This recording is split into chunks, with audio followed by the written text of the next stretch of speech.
Ramble. Thanks to Zach to the Future for sponsoring this episode.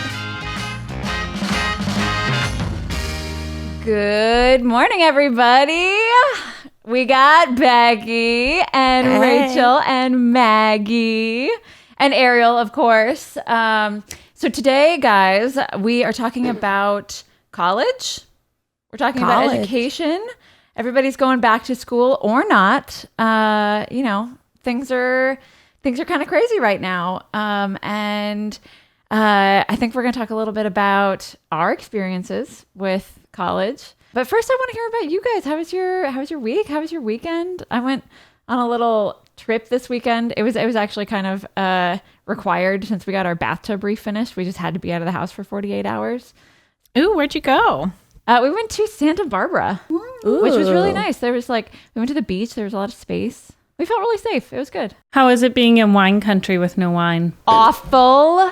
There was actually one point where we walked by, or actually we were on one of those bike cars. I don't know if you guys have ever seen those before, but it's like a buggy that you bicycle. And like our hotel had them for rent, and so we were like, yeah, okay, cool. And Pop West in the front, and he loved it. He loved it. We gave him a popsicle, and he was just like, wee. Oh my gosh! But we biked by 3 I guess wine stores or like wine bars, all in one place, and there were just people everywhere drinking, and we were like, oh, that looks so amazing, and it was so hot, and I was like, I just want to stop. Does Ned not drink out of solidarity for you? No, he does drink. He just doesn't. He just doesn't drink white wine because he knows how much it bothers me. So he's like, I'm just drinking the red wine that you don't like. He did. And we had okay, so you guys know that I'm not like a huge wine connoisseur. I just enjoy it. And you also know that free wine tastes better than wine that you have to pay for, right? Oh yeah. 100%. That's like the rule of wine. So the hotel that we were at gave us wine vouchers for every night that we were staying there. And so I couldn't drink their free wine. I was like, this is the best wine in the world. I don't care. I don't care what it is. It's white and it's cold and it's free. I just want it. I want it. It was so hard. But there are harder things in life than not drinking wine. but it certainly doesn't feel like it when you're staring down the yes. So Ned drank red wine out of solidarity. so that we could use up our wine vouchers, because you can't not use the wine vouchers, right? Right. Anywho, what did you guys do this weekend? Oh, another big weekend of nothing. Yes. I basically yelled at my Alexa all weekend to play the BTS single Dynamite. All right. Yeah, and I also like yelling at it to play Wet Ass Pussy. I'm like, Alexa, play Wet Ass Pussy. Ned but it doesn't say it back. It doesn't say it back. It says, play WAP. What did we watch? We watched the new NXIVM documentary series on HBO. We watched one episode. I listened to that podcast. Yeah, it's good. I listened to that podcast all in like a week. Like I binged it every time I got in the car. Play. I listened to the first episode while driving to a scout of a spicy noodle place. You guys know. You know the video. Mm-hmm. By the time I got there, I looked like I had been, because I had been, I was just like all red from crying because it's so intense. I know. And I have this weird thing too where when I watch like shows about cults, for the first like 2 episodes, I'm in. I'm like, I would have joined this cult 100%. I remember watching The Path, and the first episode was like, they were these hippie, like vegan people that loved the earth. And then, all the crazy cult stuff came in 3 episodes in. But for the first episode, I was like, I'd join this cult. I would do it. They'd get me. I think NXIVM would get me. If I was, if I was approached, I'd be like, oh, sure. Okay. We got to check in on Becky all the time. Yeah, seriously. Guys, we haven't seen Becky in a couple days. What's the cult quotient on Becky today? Becky, who have you been talking to? What have they been telling you? Did you guys ever watch there was that Netflix miniseries about Waco. Oh yeah, I did watch Waco. Oh, I liked that. I liked it a lot. It was heavy. It was super heavy, especially the end. Well, want to talk a little bit about going back to school? It's back to school season. It's back to school season. What is this for you? What was your favorite thing about going back to school? Mine was school supplies. I love school supplies. Mine too. Yeah. Daiso. I would get all my pens from Daiso. I'd have my little... I don't even know what that is. What is Daiso? I don't know. What's Daiso? You've never been to Daiso? What is that? What? Do they still exist? I feel like I should know. It's a Japanese dollar store. They're like all over the place. You're so cool, Maggie. I would get mine from like Staples. We did Target. Goodness. Target's cool too. Anywhere you can get school supplies. School supplies are great. Maggie with her cool Japanese school supplies. I loved my Japanese mechanical pencils. They were great. Highly recommend if you haven't been to Daiso. Gotta go to Daiso. They have everything. They even have kitchenware, but they have a lot of school supplies as well. Were you guys ever into those like gel pens? Oh yeah, gel pens. Yeah. Yes. Yeah. I love. I feel gel like all pens. three of you have such excellent handwriting. I can totally see you into the gel pens. Oh, I see you shaking your head, Becky. You have great handwriting. Years of waiting tables have ruined my handwriting and my spelling. Everything is missing vowels typically. People say I look like different, or like it looks like different people have written my notes, just depending on like what kind of mood I'm in. Like if I'm in a rush, it looks like chicken scratch, and if I'm really taking my time, it looks like Catholic schoolgirl handwriting, where we had to like learn how to do cursive and like put the clear sheet over it to make sure everything. Did you guys ever have to do that? No.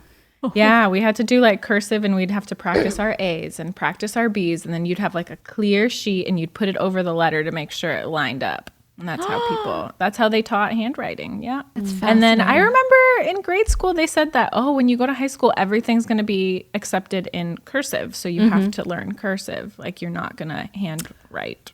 They don't teach that anymore. Or at least when I was teaching second grade, it's called joined italics now. And it's basically like block or like regular print with little loops to join together like we all write. We don't write in proper cursive. It's just very like, it's like what we actually do. Yeah. I remember when I was taught cursive, people said that it was, that you know, because we were all like, why are we learning this? We can write in block letters.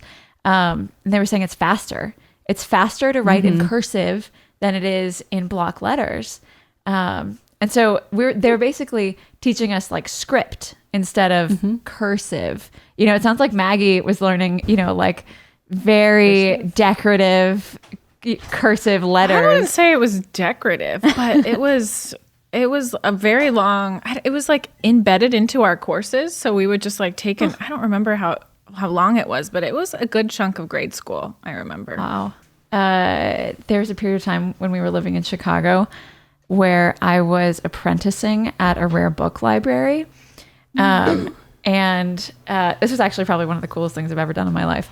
I had to, this rare book library had a bunch of Napoleon's letters, like letters to his wife, letters from his wife to him, letters to like generals and things like that. Somebody had like gathered up all of these letters and then gifted them to the library, but they had all been bound into this kind of book situation, and the library wanted to display them just as letters, and so I had to get them all out of the book, and so like painstakingly kind of taking off all of the adhesive that had been put along the edges and try to make it look like it was never there, which is virtually impossible, but like very nearly.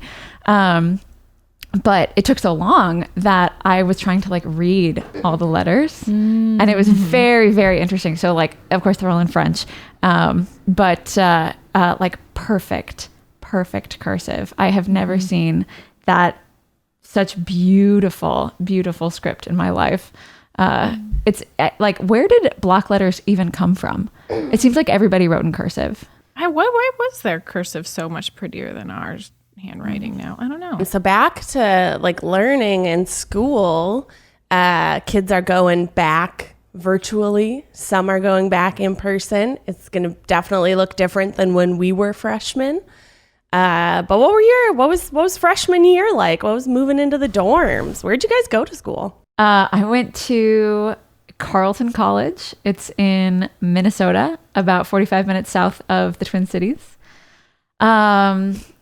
It was the middle of nowhere for me. My parents were still living in London at the time. And I remember my mom and I went on this big like college trip the summer between my junior and senior year. And we mostly spent our time on the East Coast going to, just all of like the little colleges. I knew I wanted to go to a small college, all the little colleges along the coast.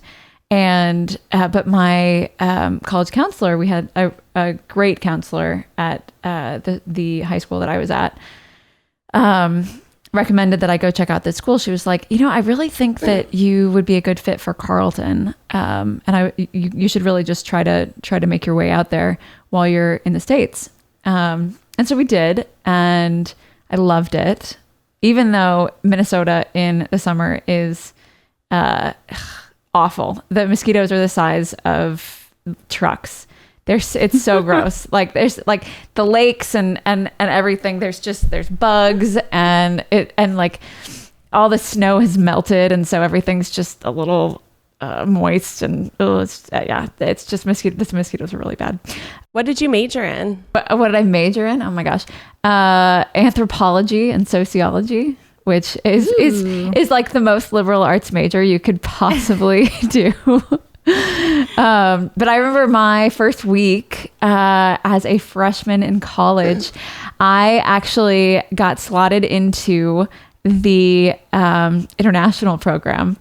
So I got to school a week early, and we had to go through almost like training to be an American. We learned about the money, and we learned about the because you were coming from London. Because I was coming from London, so I was just automatically put into the international program, and I remember the people teaching the international program were like, "I don't know why you're here. Like you very clearly don't need this."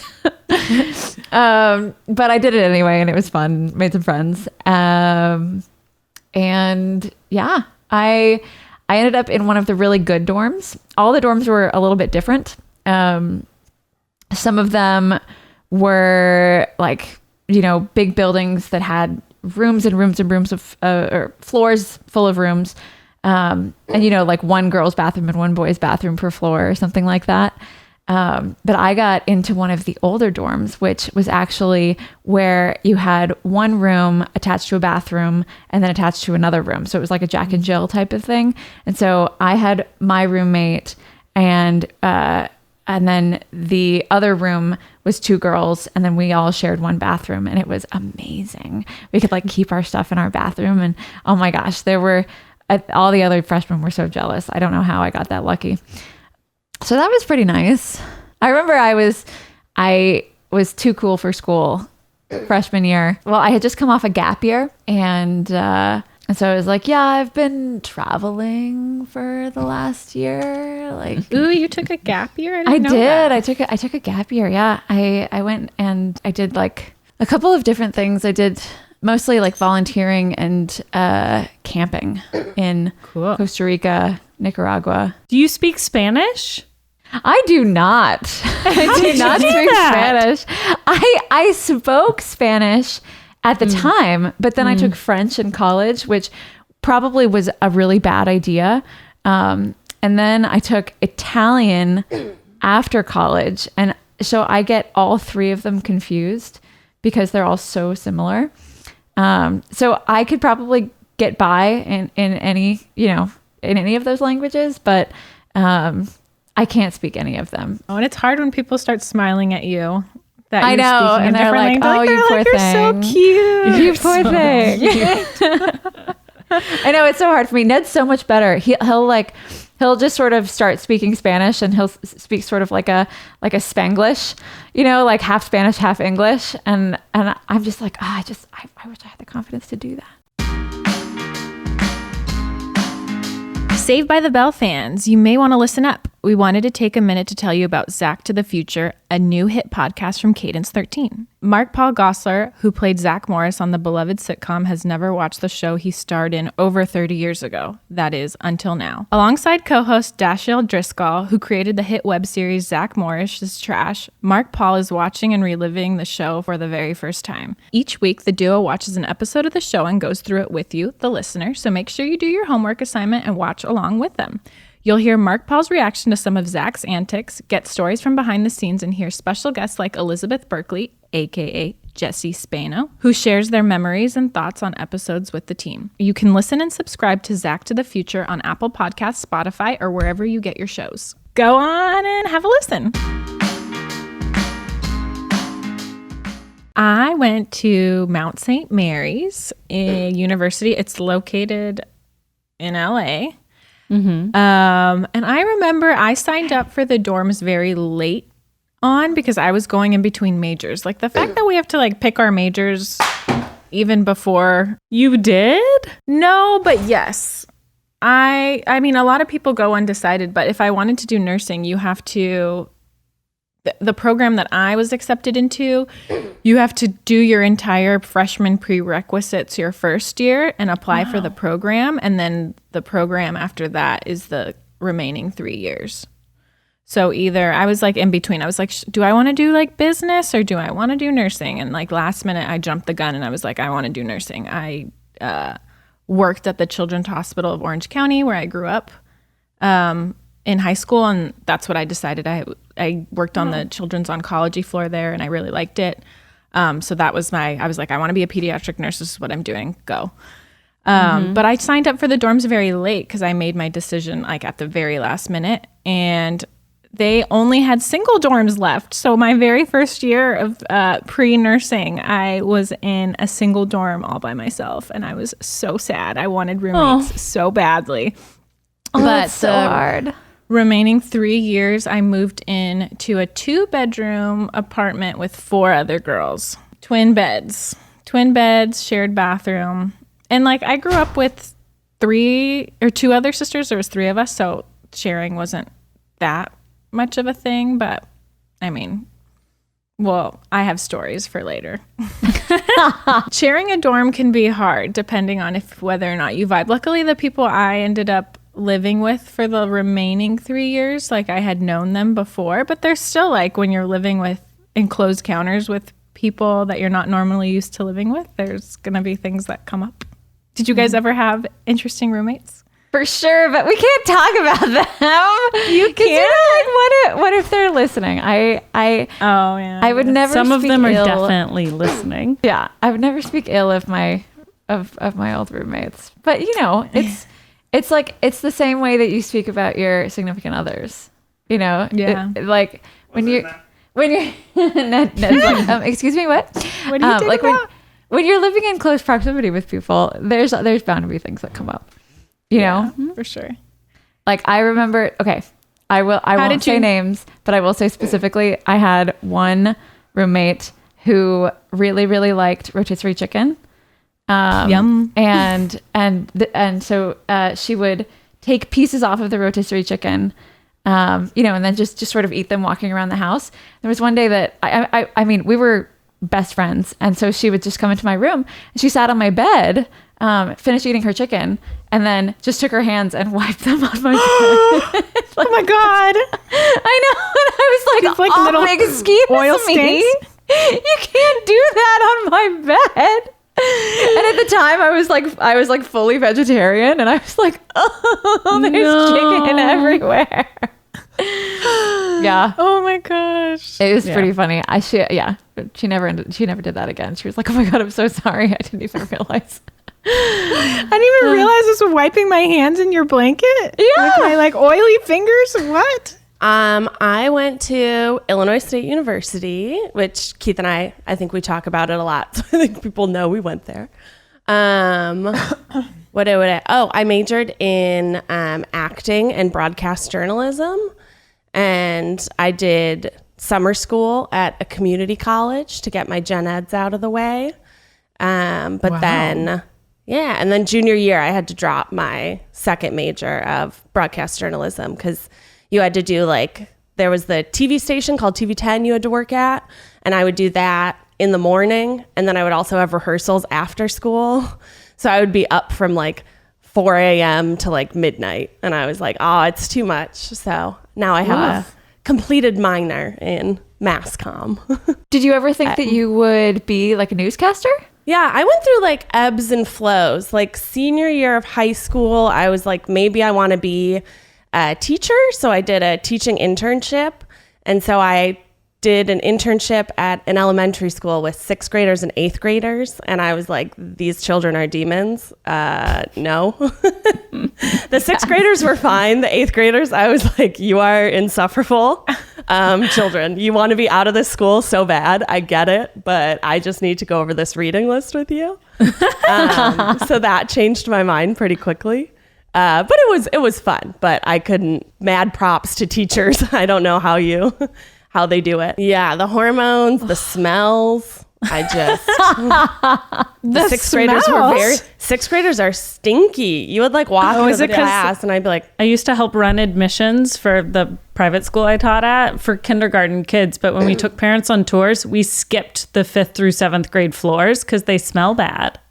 They don't smell good. We just, the school's tall because it was in New York. So grades were on different floors because it's a 13-floor school. And we just skipped those floors entirely. Yeah. But then when I went to college, I decided to do broadcasting and do a double major with acting. And then, there was a period in time where I was like, well, maybe I want to be a newscaster.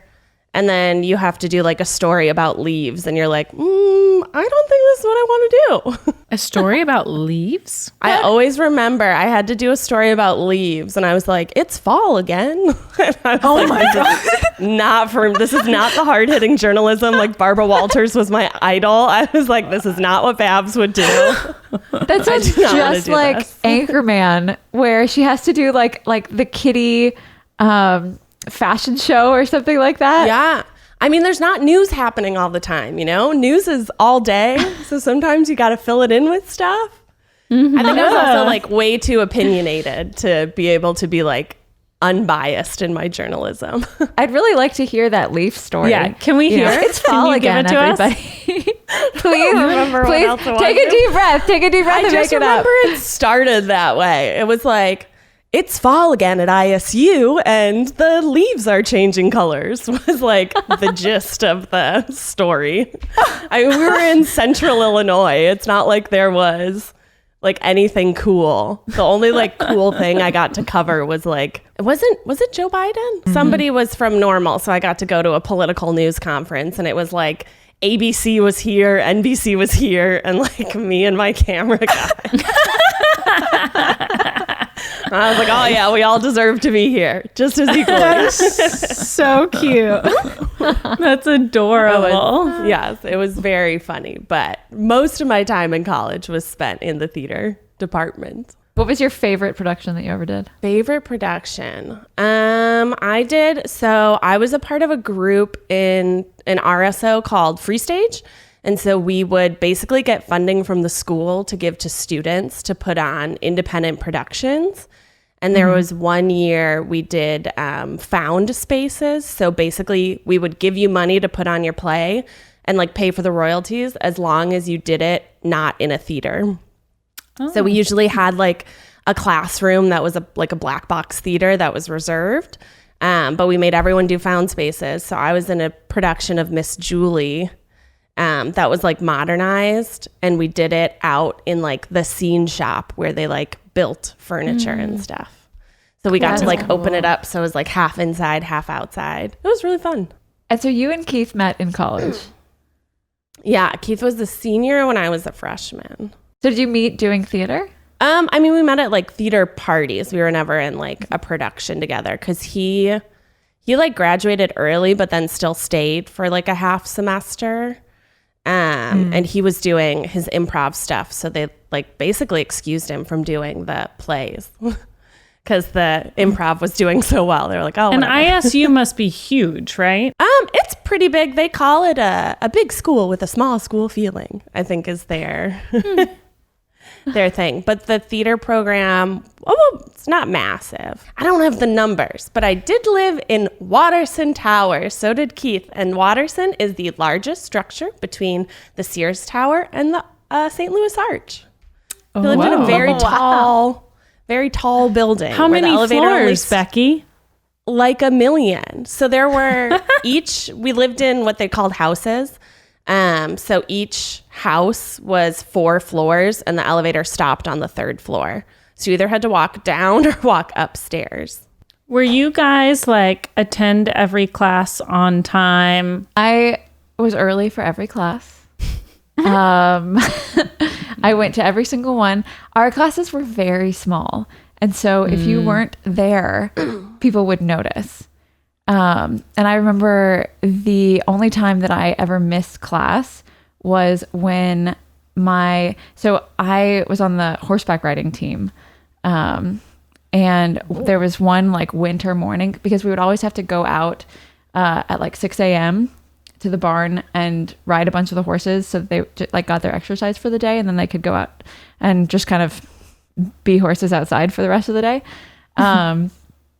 And there was one morning when I forgot to put gas in my car and I had taken like 3 other girls with me in my car to the barn and we were on our way back and it was like a 15-minute drive to get out to the barn.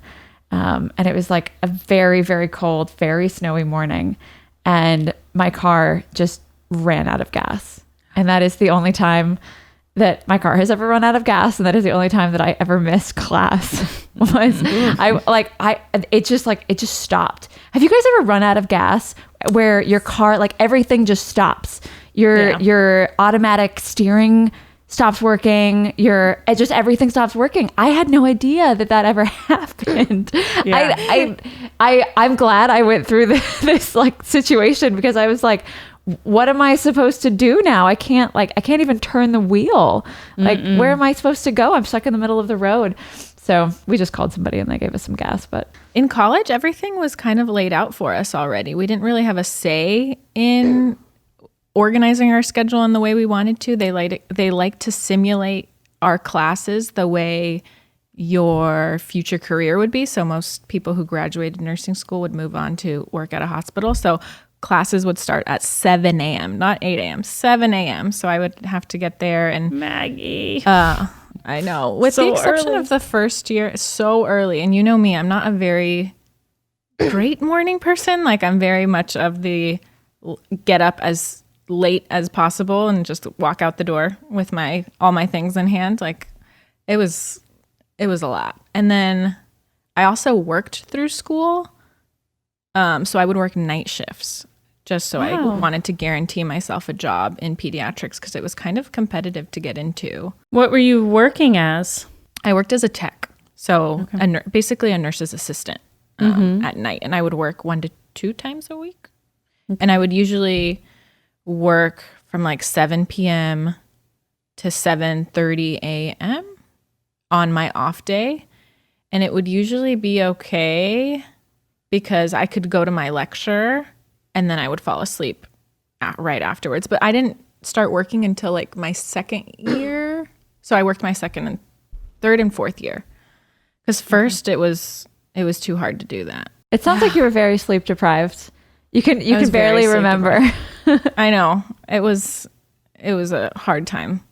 I feel like my college experience wasn't like the normal college experience, so don't listen to me. No, I love hearing about it. For a lot of people, yeah. Yeah. It was a lot of studying. Like I was just like in a little deep hole of studying for a good 4 years. Was it a lot of just memorization? Memorization and a lot of reading. Like a lot of the times you would go to lecture. I mean, I guess this is the same for a lot of courses across the board. You would go to lectures, but it was you were responsible for doing like the midterms, and there would only be like 2 per. And that's a bachelor's of science plus a nursing degree, or you had additional school after that? It was just a bachelor's of science in nursing. And then once you graduate, you specialize into whatever field that you do. And then you keep learning. And your books are every day. It never stops. Yeah. I worked in the college bookstore, and when the nurses came in, thousands and thousands and thousands of dollars. They were the most expensive books. Wow. They were the thickest, heaviest books. I still own some of mine. They're like yay big. Wow. And we used to have to lug them to class. I wish they had PDF versions of these books, and I hope they do now. But lugging those were no joke. No joke. One of them, my book came in 3 parts. Like some people just like bought the whole thing. I bought like 1, 2, 3, so I could like carry. But it would be frustrating because I'd get to class and they'd be like, flip to this page. And I was like, I didn't bring that half of the book. And I just kept looking around. Oh, no. Who can share? I know. Did you guys ever have to take your share. books apart? Like if you had one really big book that you had to lug around, did you ever like rip it apart so that you could take bits of it? I understand that, but I would want to resell mine. You know? Yeah, that's true. I think I did that with one book. There was one book that I had to bring to class every day. And like every day we went through, you know, it was like clockwork. We went through another chapter, and I just got so tired of carrying that heavy thing that I just kind of tore the whole thing in half and was like, all right, I will be bringing this half today. And then at the end of the semester, I'll be bringing the other half. Yeah. Were you guys team Rolly backpack? No. My Absolutely not. My mom made me. I was team Rolly backpack. You I were was so precious. Oh my goodness. I could just was. Magali imagine. wanted me.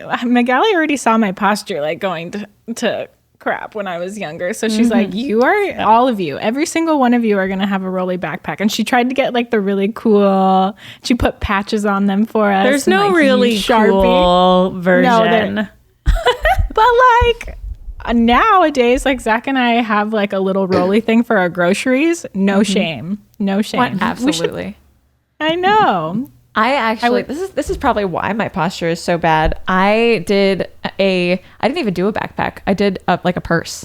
I had a big old like a Like a tote crossbody? bag. No, it was just a tote bag that I just kept everything in. I know. That is actually probably 100% why my posture is so bad. If you're listening to this, Mom, I love you. Thank you for giving me a Rolly backpack. I know I never told you that when at the time, but thank you. Becky, what about you? Were you studious? You had a bachelor's of arts. No, actually, I have a bachelor. Keith and I have a bachelor of science. Do you? Oh. We do. I don't know if it was just Illinois State or what, but you had to... In theater? Yeah, so you either had to pick arts or science. If you did art, you had to take extra language classes, but you had to take like 2 years of a language. If you did science, you just had to take like 1 semester extra of a math class.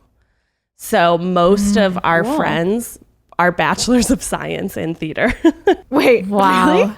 Wow. Yeah, because we were all like, why would we take extra classes for 2 years when we could just take 1 extra class for half a semester? Genius. We're a Bachelor of Science. I would say definitely freshman year, I was pretty bad at attendance. And well, it's just because I tried to schedule my classes because I was double majoring full days. So I went to school like 8 a.m. to 3 p.m. every single day, which I should have learned from high school was like not how my brain learns being trapped somewhere that long. So once I got to like sophomore and junior year and I was doing summer school to take some of the classes out of the way, I was able to do just like 2 classes a day. Some classes I just had 1 class a day, and those were awesome.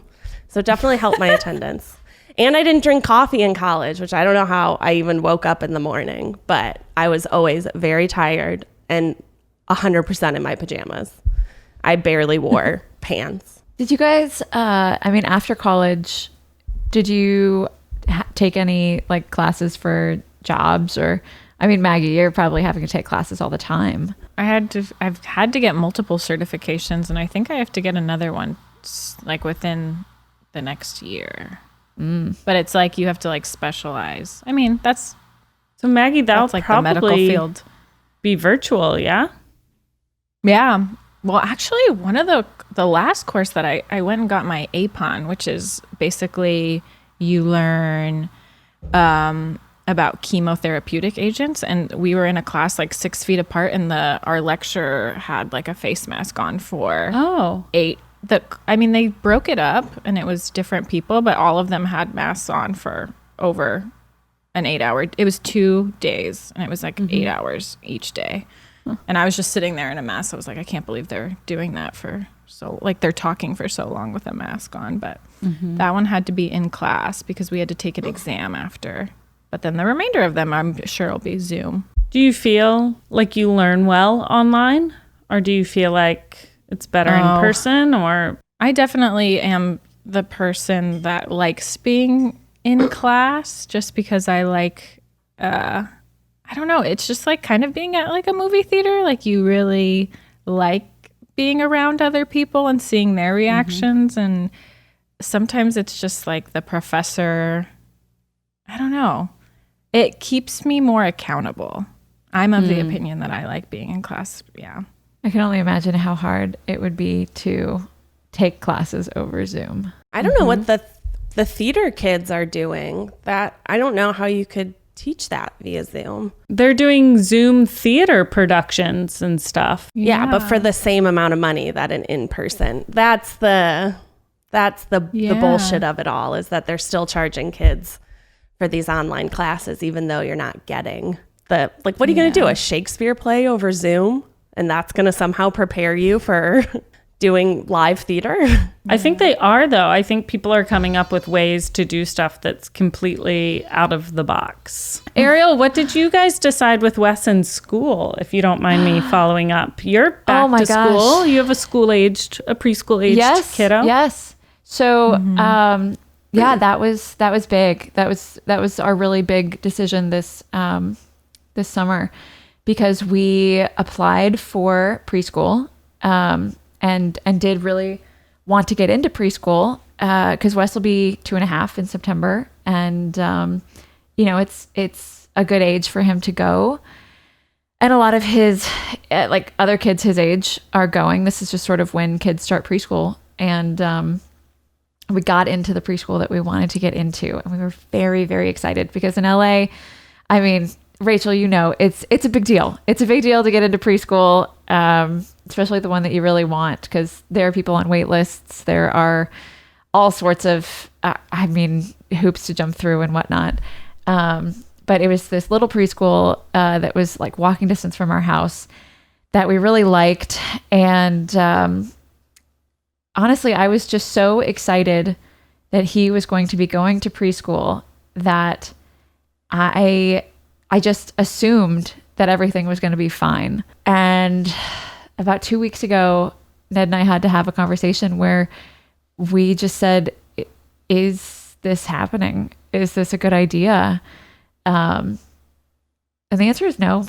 We're not gonna send him to preschool this year. It was a really hard decision, but the big thing was that we are going to have a new baby in the house come November, and it's just too much. It's too much exposure for a brand new baby to have. Wes would only have like 10 friends. That's what they called them. He would have 10 friends in his class, and but I mean 10 friends. That means 10 other families that you're, potentially exposed to. And, the kids, they could have symptoms, they could not, they could just be carrying it. That's still up in the air. And so Wes could be bringing it home. And, it was just too much. It was too much risk for us to take for, not, because also preschool at this age, it's just playing, they're just learning social skills, and they're just learning how to get along with other kids, and just kind of new routines and things like that. But we did start, potty training specifically so that he could go to preschool. And so the upside of that is that now he's potty trained, and that's cool. I feel like that was quick. Good work. Well, he still has accidents every once in a while, but thanks. I mean, it's been like a 3-month journey. And it's journey. We're still working on it. It is a journey. Let me tell you. Talk about learning. Potty training is something else. Like there are times he knows how to do it. He knows how to go potty on the potty, but this kid, he likes to decide whether he does it or not. I'm sure this happens to all kids where they're just playing. And he just decides, I'd rather not go inside right now and go to the bathroom. I'm just going to go right here.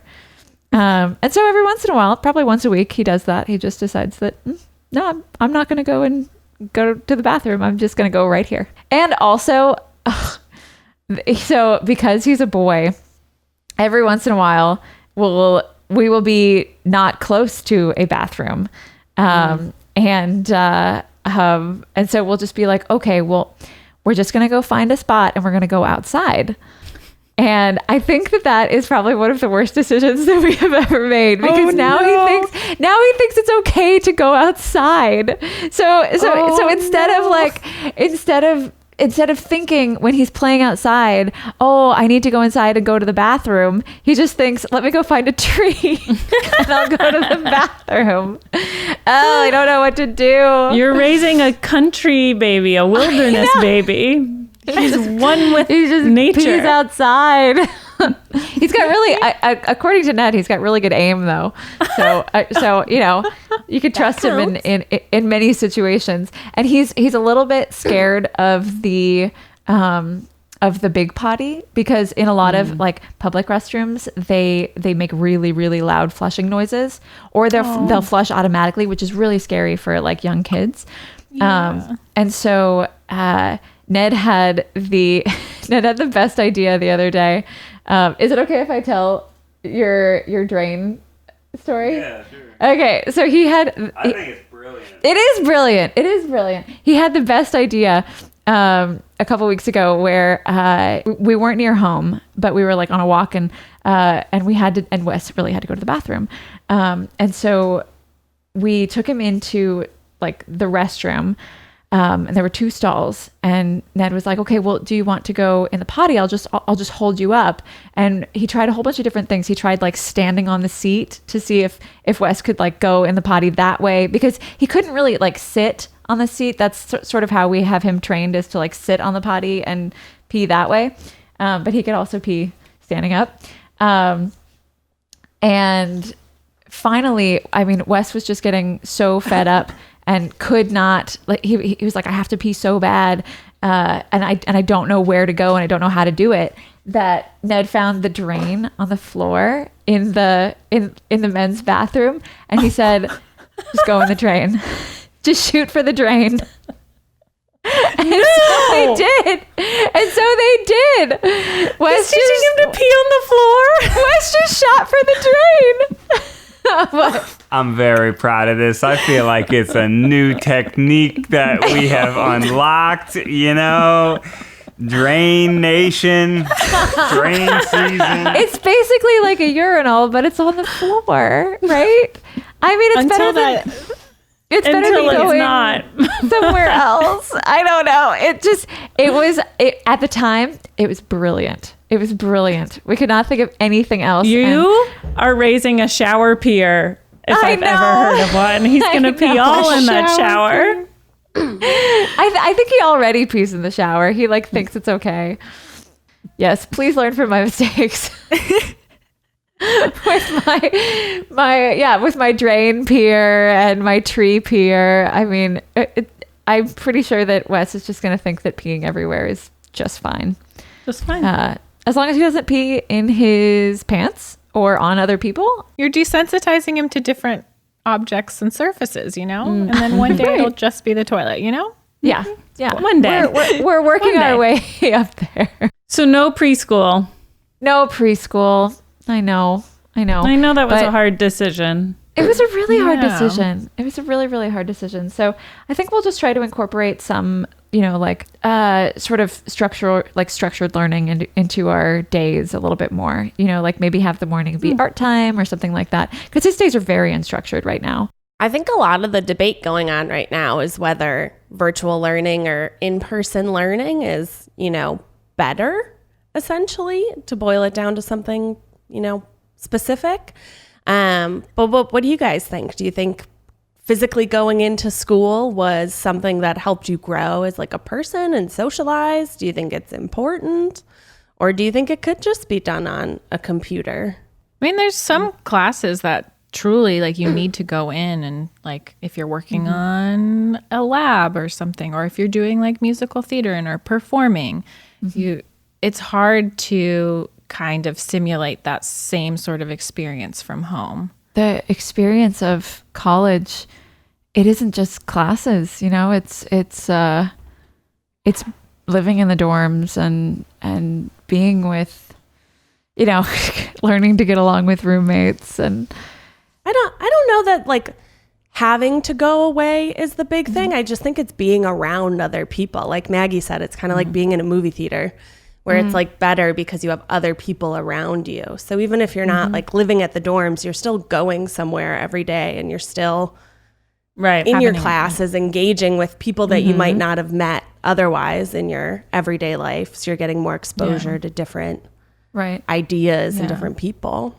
I've done a couple, like 2 virtual classes that were like left over my last few years, but they were like general ed courses. I'm trying to imagine someone doing nursing clinicals at home and like doing assessments like on their pet or their sibling. It just seems so, and I'm reflecting on like my 4-year experience. Do I think that prepared me to be a nurse? Yes and no. I definitely think that a lot of my learning came from actually doing what I do, I do think that the freshman year class that is dealing with this right now, it's going to be something that they all have in common. And that's really the one big thing about your freshman year in college is you just find something that you have in common with someone. And that's how you make your friends. And that's, that's where it all starts. And how you overcome obstacles together. Right. Exactly. Yeah. I mean, that's sort of, learning in a nutshell is kind of figuring out how to deal with new stuff. To wrap it up with a nice little bow. Well, thank you so much, guys. That was the episode. Want to thank you all for sending us emails to youcansitwithuspod@gmail.com. I love reading everyone's emails. I love seeing photos of people's pets. We got a message from a father yesterday saying how great of an example we are to young women, and I find that so cute. I know. So just keep sending us emails. We love reading them, and we will be reading them next week. So yeah, please rate us 5 stars on any podcast platform that you are using, and we will see you next week. Bye. Bye, guys. Bye. Bye.